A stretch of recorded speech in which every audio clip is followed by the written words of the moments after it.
الصلاة والسلام عليك يا حبيبي يا رسول الله. صلاة تشفع بها لي عند الله.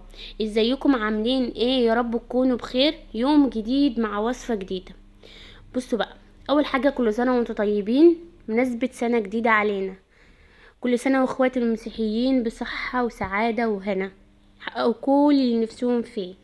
كل سنة وكل مسلم طيب، كل سنة ويحقق كل حاجة حلوة ليه بيتمناها في دنيته، يبعد عنه كل حاجة وحشة.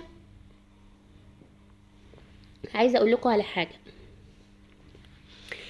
إيه، مش شرط تكوني مسيحية عشان تحتفلي انت يا مروة. اول حاجة انا هعمل لكم الفيديو ده مخصوص ان احنا نعمل حاجة حلوة في راس السنة. راس السنة اللي احنا بننقل من سنة لسنة، لازم أن يبقى فيه فرق، يبقى فيه تفاؤل، يبقى ايامك مش زي بعضها. ازاي يعني؟ إيه، مش كله زي بعضه. ما تخليش ايامك كلها زي بعضها. اعملي فرق لولادك، اعملي لهم حاجة حلوة تفرحهم. اعملك حاجة حلوة النهاردة بامكانيات قليلة خالص. ملناش دعوة، هو عيد المسيحيين، اخواتنا المسيحيين فوق دماغنا من فوق. ملناش دعوة هو عيد المسيحيين او عيد المسلمين. احنا بنتكلم في هو من سنة لسنة، من سنة جديدة لسنة قديمة. تمام، احنا بننقل من سنة جديدة لسنة قديمة. إيه، بس هو ده اللي انا عايزة اقوله لكم قبل ما ابتدي الوصفة. احنا هنعمل مع بعض وصفة حلوة اوي النهاردة، حاجة حلوة اقتصادية. تقدري تعمليها في مج حراري، تقدري تعمليها في طبق صغير، ولا تستخدمي فرن، ولا تستخدمي مكونات كتير يعني. لا بيحتاج وقت كتير، ما بيحتاجش مكونات كتير، وما بيحتاجش برضو اللي انت تهدري في الفلوس كتير. اظن ما فيش احسن من كده. تمام. عايزه اقول لكم ان انا كنت السنه اللي فاتت زي الوقتي، لو تفتكروا فيديو ليا كنت بختم سنه فاتت وببتدي معاكم سنه جديده جايه. كنت بتمنى من ربنا سبحانه وتعالى يدينا حاجات كتير قوي ويبعد عنا حاجات كتير. الحمد لله، كان نعم ربنا عليا ملهاش حدود. إيه، حش مني حاجات كنت مفكراه ان هي حاجات هتسعدني يعني. ليه حصل لي كده؟ ليه انا بالذات اللي حصل لي كل ده؟ الحمد لله والشكر لله. إيه، بعد عني حاجات وحشة كتير كانت ممكن تحصل لي. إيه، حقق لي امنيات كتير كنت بتمناها، وكان معايا في كل طريق بمشيه. والسنة دي متفائلة بيها جدا، الحمد لله الحمد لله. حققت حاجات كتير من اللي انا كنت بتمناها. انا كل اللي بتمناه معاكم في 2023 ان القناة تقوى وترجع احسن من الاول تاني، وارجع تاني معاكم. إيه، القناة تشد حيلها كده لاني نامت. فالحمد لله، قدر ما شاء فعلا. بقولك ان المكونات اللي انا هعملها معاك النهارده: طبق صغير وبيضة، معلقة او من معلقتين من كل حاجة. هو ده اللي احنا هنستخدمه النهاردة. مش هنستخدم مكونات كتير، مش هنستخدم حاجات كتير معانا، مش هنهدر حاجات كتير. بيضة، معلقتين دقيق، معلقتين لبن، معلقة، يعني حاجات قليلة خالص موجودة معانا بإذن الله في كل بيت. و بس هتعملي حاجة حلوة هتتبسطي. تعملوا سهرية حلوة، اعملي سهرية حلوة. افصلي بيها عن الايام اللي فاتت من حياتك، ابتدي ايام جديدة في حياتك. بس يلا نسمي الله ونشوف احنا هنعمل ايه. يلا بينا ونبتدي. اول حاجة خلينا، ده طاجن بيقبل الحرارة، بيقبل الميكروويف. مش عندك ميكروويف حلو،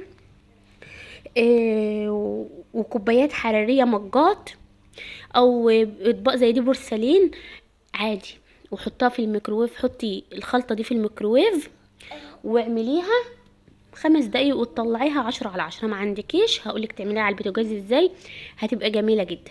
اول حاجة كان عندي اللي هو مسحوق الكاكاو اللي احنا بنعمل بيه اللبن في الشتاء عادي. ما عندكيش، عندك كاكاو خام، تمام، حط منه معلقتين. ودي سمنة، حط منها معلقتين.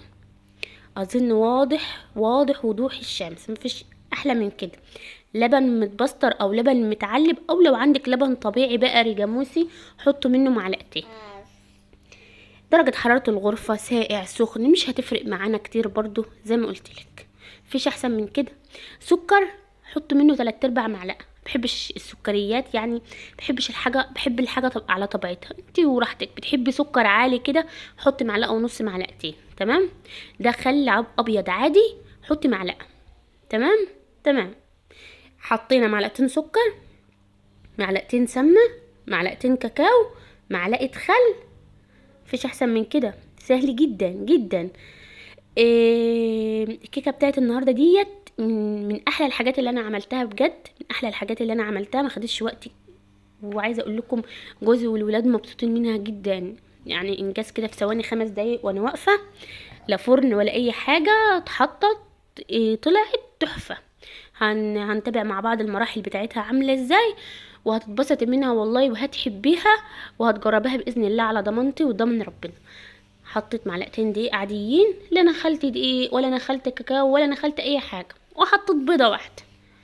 فما فيش اسهل من كده ما شاء الله. ده مسحوق اسمه شوكولاته او نوتيلا، لو عندك نوتيلا تمام، عندك شوكولاته زي ديت تمام اهي، هي دي من جواها.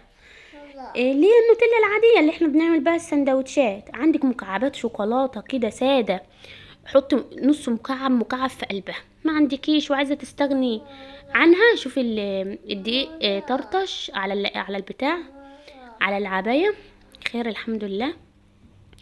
المهم حطينا معلقه شوكولاته صغيره، حطينا معلقه شوكولاته صغيره، وحطينا لا اله الا الله محمد رسول الله. بقولك عندك ما عندكيش شوكولاته وعندك مكعبات شوكولاته صغيره تمام، عندك نوتيلا تمام، كل اي حاجه عندك زي ديت تمام، ما فيش اي مشاكل يعني هدفي من الوصفه دي تكون تفرحي نفسك وولادك بمقادير قليله.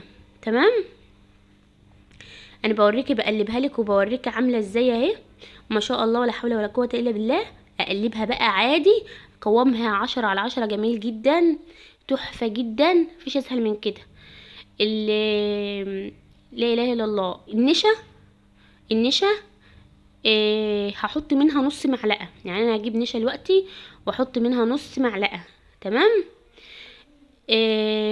والبيكنج باودر دول بس الناقصين، مش ناقص اكتر من كده. الدقيق وقع على الشوكولاته دي، معلقه الشوكولاته اللي انا بقولك حطيت منها اهي، دي معلقه شوكولاته واحده بس، كانت محطوطه في التلاجة والجو بارد، فما استخدمتش الا معلقه منها كفايه. راح اجيب بس النشا. مكونات بسيطه يا جماعه، هنعيدها تاني مع بعض. حطيت ايه في الاول؟ حطيت معلقتين سمنه، مفيش سمنه حط معلقتين دقيق، معلقه سكر، بيضه، لا اله الا الله محمد رسول الله، معلقه خل، تمام، معلقتين كاكاو، معلقتين دقيق، نص معلقه نشا، معلقه شوكولاته او مسحوق شوكولاته او نوتيلا. تمام. تمام. هبتدي اقلب ده كله ببعضه، ما ننساش معلقه السمنه او معلقه الزيت. ماشي. في كلا الحالات بتطلع النتيجه حلوه برضو، بس انا بحب في الحلويات بالذات احط سمنه، السمنه بتبقى حلوه. اعملي اي حاجه، مفيش حتى مقادير لكل الحاجات دي، تعملي طبق مهلبيه لاولادك وقعدوا اسهروا.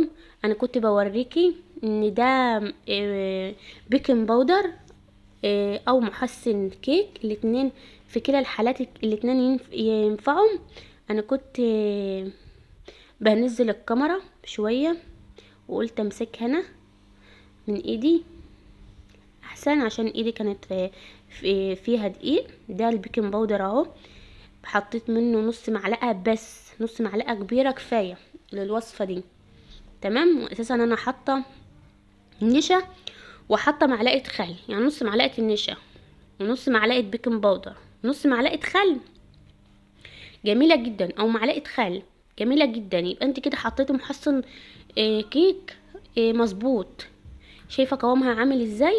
ان شاء الله هو ده القوام اللي انا عايزاه.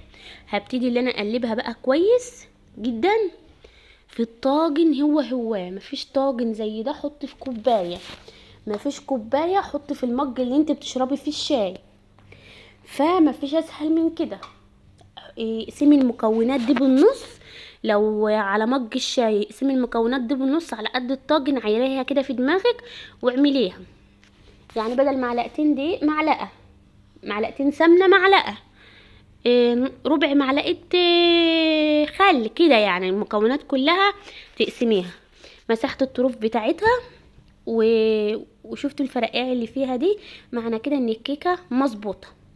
بس هتعملي ايه بعد كده يا مروه؟ هتدخليها الفرن؟ لا لا لا لا لا، مش هدخل الفرن، دي ميه من الحنفيه بس سخنه.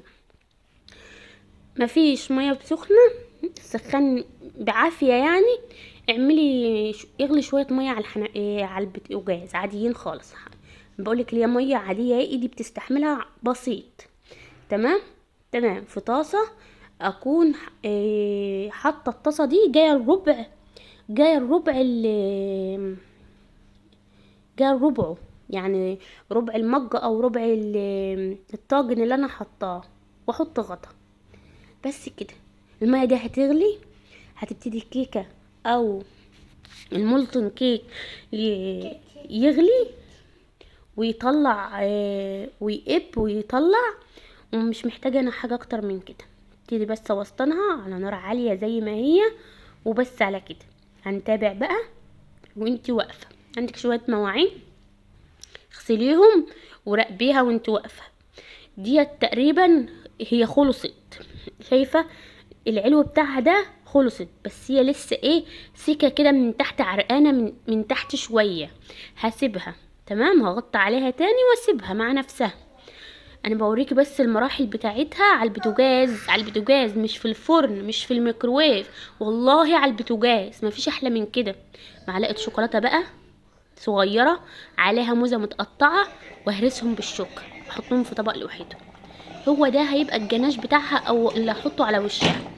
ولو في شويه مكسرات يبقى انت كده عملتي الواجب. تمام تمام. هي كده خلاص تمام، بس عرقانه من فوق. فالعرق ده هنعمل فيه ايه؟